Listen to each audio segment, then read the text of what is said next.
Tarjoajat voivat tulostaa tarjouspyynnön ja kaikki liitteet suoraan palvelusta. He voivat esittää tarjouspyyntöön liittyviä tarkentavia kysymyksiä, joihin hankintayksikkö vastaa palvelun avulla, kaikille yhtä aikaa.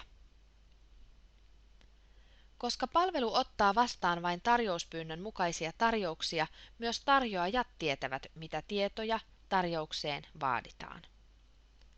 Kun tarjous on valmis, sen tiedot voi vielä tarkistaa ja tulostaa ennen lähettämistä.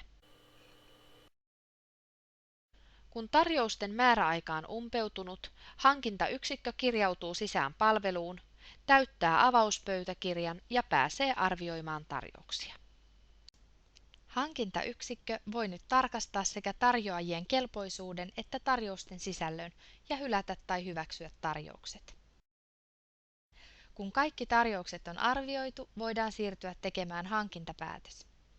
Palvelu ohjaa automaattisesti laatimaan hankintalain vaatimusten mukaiset asiakirjat ja lähettää tiedon hankintapäätöksestä kaikille tarjoajille sähköisesti.